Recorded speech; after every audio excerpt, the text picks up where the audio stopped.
everyone, and welcome to Life with a Sherry on Top. I'm your host, Sherry Hagan, and today I am joined by Richard Clark. He is the founder of Area Code Audio and has helped me tremendously with podcasts so far. So welcome, Richard. Hey, Sherry. Great to be here. Thanks for joining me, really. I wanted to talk a little bit about your company and kind of what led you to becoming a small business owner, I guess. Yeah. Oh, that's an interesting question. Because a lot of times people are like, why did you start a podcast agency? Which is a different answer than why become a small business owner. And I think the way I would frame that is like, and I feel like you can relate to this. Like, I have worked for a number of different organizations over my lifetime. Yes. And I've found that in my career, I keep making these long plays toward like autonomy. Like, I just want more autonomy. And over time, I just found that it did not matter what it was. The more autonomy I had, the happier I was. Like, mental health wise, it just made me feel better, you know? Yes. And so, totally agree. yeah. And so I just kept like over and over, like even in the last thing I was doing before I started my small business was basically like, can I just do my own thing in this business?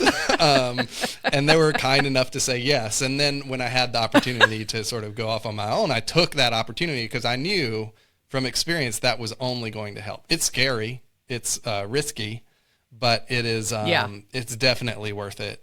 And so, yeah, I started small business essentially because it's something that allows me to do what I want and hold my own fate in my own hands. I felt in the last year or so, like it feels like one of the lessons we're learning this year is like stability is not a corporate job. You know, you work for a corporate job. The next day you could just be gone. That's so you part of the feel reason. more stable as your own business owner? I do, yes. I think so. I mean, you know, it depends on the season, right? Like if I'm making enough to live on, I definitely feel like 100% feel more stable. And the thing is, if I don't, I know that's happening and I know why it's happening and I know what I can do to solve for it. Interesting. And I know when it's coming so I can prepare for it as opposed to other scenarios. That's if you're purely looking at it through the sort of the financial stability lens too. Well, sure. Yeah. I mean, I think that's what either sparks somebody to do it or makes them not do it is financial stability. Because speaking from a real estate perspective, I always wanted to be a realtor, but never did it until I was married to Kevin, and he could carry us whether I was working or not, right? Because you never know how that's really going to work. And I mean, now I'm working on year 12 now, I think. So it is very seasonal. This is my downtime. And that's why I started the podcast, actually, because I'm not good at sitting around doing nothing. So so I was like, hey, I always wanted to do this, so let's do it, you know? As someone who's been in this for exactly 2 seasons, so like fall and winter. Yes. I am very much relating already to what you're saying, right? Like the seasons are the worst thing about doing this, about working for yourself, because you really are sitting on your hands a lot of times, like just waiting for the month to end, which is something out of your control. And it, you know, we got kind of lucky because, you know, it was sort of a do or die situation for me in starting the business. And so I was the primary breadwinner. Jennifer was doing freelance and was contributing quite a lot, but she was not, you know, making a regular salary. And so then we lost all regular salaries for a time being. And then at some point, just a couple weeks ago or 3 weeks ago, Jennifer got a full-time job, which now I'm in your position where I like have that foundation, and it is a lot more chill and nice now, knowing that you're going to have that other salary coming in. So that's good. Yeah. So thanks to both of our spouses for that, because it really does make a huge difference. Yeah. So congrats to Jen. Tell her congratulations. Yes, absolutely. For sure. So what made you decide to do podcasting in the first place? I've been doing podcasting in some way, like literally making podcasts since basically they came out 2008 or so, I would say. I've been obsessed with the form basically because I like having something to listen to for good reasons and bad. The good reasons are I like listening to people. I like the act of listening to people from different perspectives. The bad reason is I'm scared of the voices in my head. And so I listen to podcasts to cover them. I mean, literally, like if you knew the kind of crutch that podcasting is for me and like covering up silence, just walking from one end of the house to the other, I've got to play a podcast while I'm going, and I don't have a big house. Oh, wow. Okay. I'm like, I can listen to a solid 20 seconds while I'm doing this, that kind of thing. But trying to break out of that habit, but it is a habit. So I enjoy podcasts, and I like the act of conversation. I specifically, fell in love with interviews, and like having one-on-one conversations with people, sort of connecting on that deeper level. And that is really what defines my work. I would say I really, get energized by human connection, and specifically sort of one-on-one or just really tight-knit groups connecting with each other. Right. And so that's a lot of why I do what I do, I think. And there's something to be said for the fact that you're extremely personable, having met you before, right? If you don't have that personality trait, I guess, I can't imagine being in your position.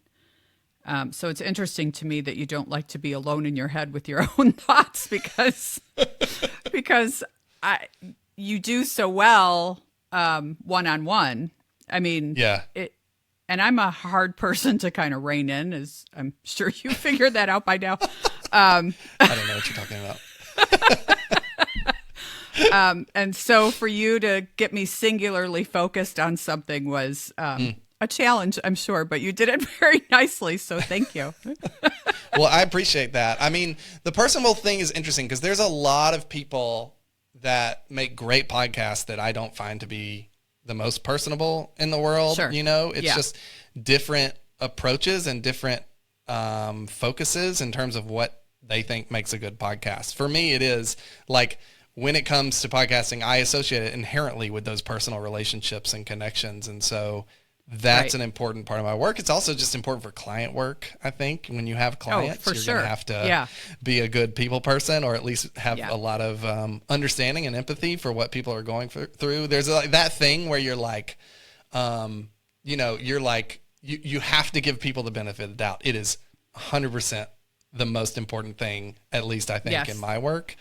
And so that is, that's something I've done. The flip side of that, I'm going to be sharing a lot of like double-edged swords here in terms of my personality, I guess. But like the flip side of that is I'm a people pleaser, right? I've grown, and that's part of what the voices in my head are other people's voices, worrying about what other people think of me.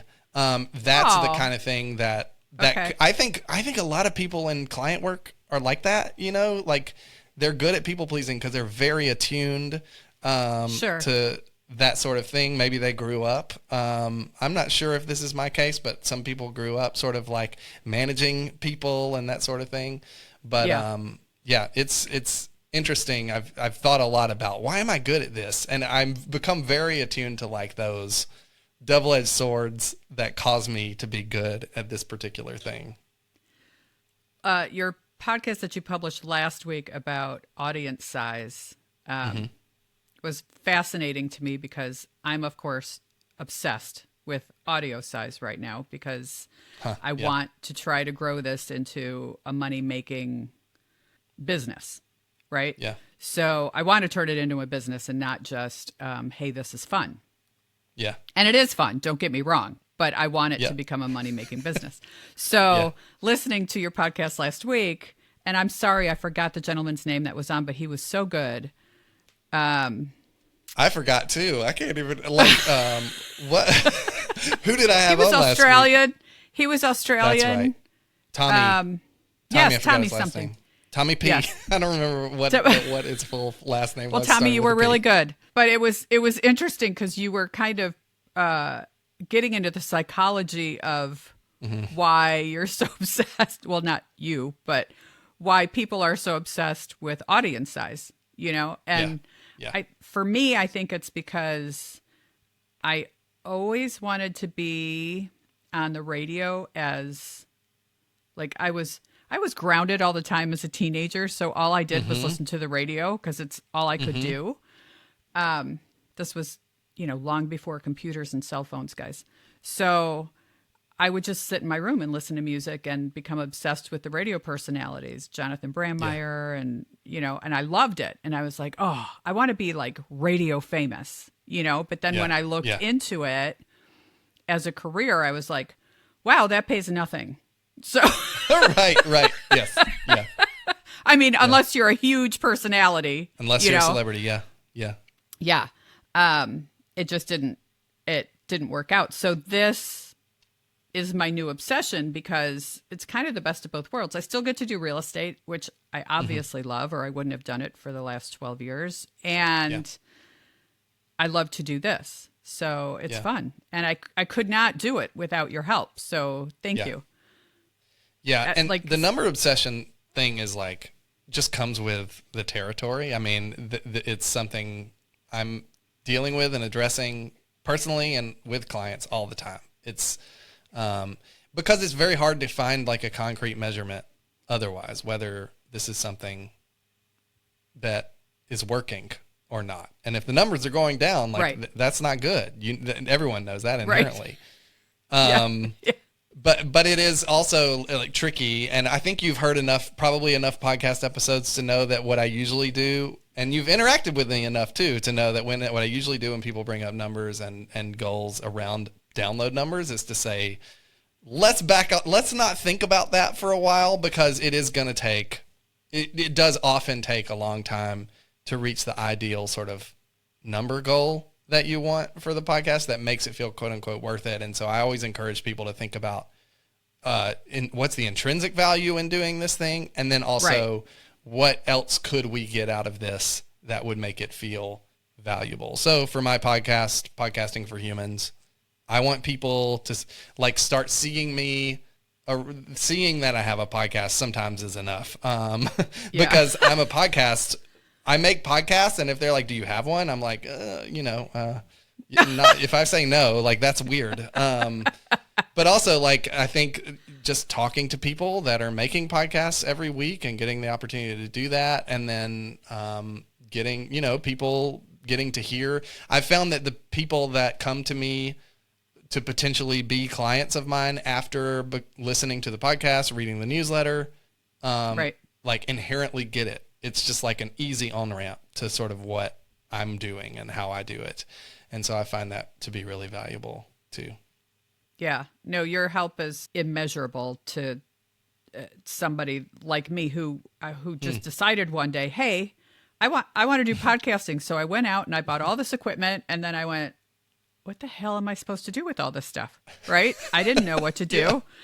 I mean, I had the money, I bought it, but now I'm like, and now what? So thankfully, the article I think you were in the featured in the Herald, the Daily Herald. Yeah. And that's how I found you. Yeah. So that was nice. That was Jennifer. That was all Jennifer. She sent them a really? PR. She did a little PR work and said, "Hey, good for her. We're starting a Batavia centric, Batavia situated podcast company." And they're like, "Never heard of that before. That's great. Let's talk about it." What is your advice for people who are either considering doing a podcast or, have jumped the gun like I did, bought all the equipment, we're super excited, and then we're like, and now what? Like, what's your advice? That's great. I love that question. And the fun thing is, like, that's probably happening more often than you'd think. The other day I saw like a picture on Twitter or something of like someone found at a drugstore, like a podcasting kit for like $10 or something crazy. Like they're just selling them. They're just encouraging people to podcast, which is honestly correct. Like that is 100% the best thing. In my opinion, I love people just trying stuff. I would say the number one piece of advice I would give is I would say like know who your audience is and do something for them that they haven't that they're going to appreciate, right? And sort of know what your role among them is. So a lot of people, I think, they just want to do the hang out and talk thing, and I think that can be like fine. It can be fine, but eventually, I think, especially if we're worried about growing in numbers, I think the advice is to find out who you're addressing this toward, and then find out what they need, what they want, and where you are uniquely situated to address those things. Right. Yeah, I think that would be the primary. It's a little like abstract, but I think that would be it. Well, no, it's not. I assumed your answer was going to be kind of be singularly focused, because that's what you tell me all the time. And I'm so bad at it. But well, it's hard. It's really hard. I'm bad at it too. I think everyone inherently is bad at it, which is why we have to remind ourselves all the time, Right. But I don't want to create a podcast on one singular topic, just because I think it would just get boring. And the reason I like my podcast, not that I hopefully everybody loves their own podcasts, but the reason I like it is because it's so dynamic in its subjects that we discuss. Yeah. Right. Yeah. And yes. And I've loved the fact that people have actually written in and said, "Hey, can you talk about this?" Or can you, I love it. Yeah. I absolutely love it. So. And I agree with you. Like, I think talking about a variety of subjects, it works for this podcast. I think the thing that all of those have in common is your approach to them and like the way you talk about them.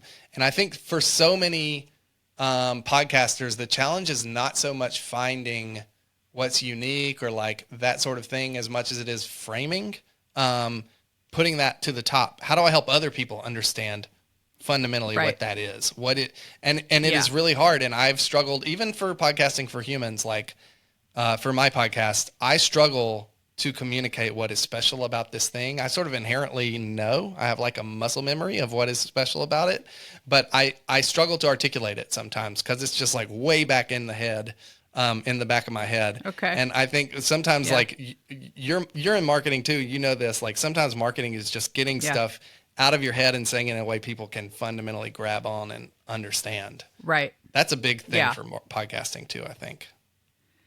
So what's your advice like for advertising?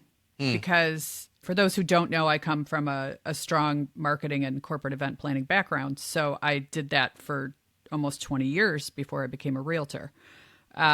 So if I don't know how to market myself, I'm in big trouble. So I know how to, like that I can do, but where do you think the best advertising dollars are spent these days for podcasts?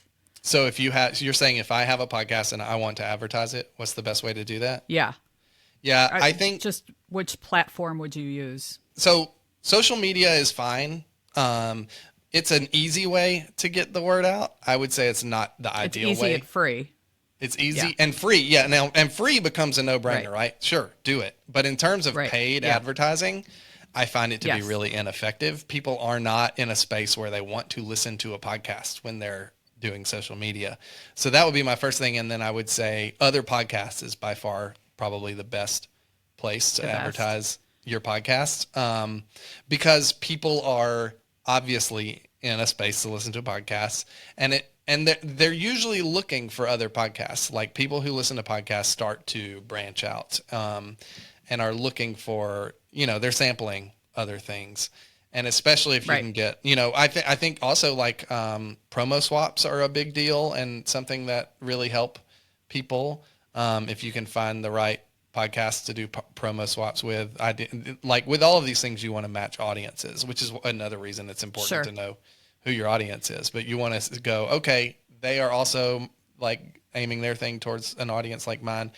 There's not total overlap. We're not competing, but we offer something that they might like. I would say that's probably the best moves. Newsletters are good too. Like buying ads in newsletters can be valuable because people, just like a similar mindset to some degree in terms of investing in a creator. The thing about social media is people are sort of in a tourist mindset where they're just like moving on. They're just trying to entertain themselves for a few minutes and move on with their life. I'm asking specifically on behalf of Life with a Sherry on Top.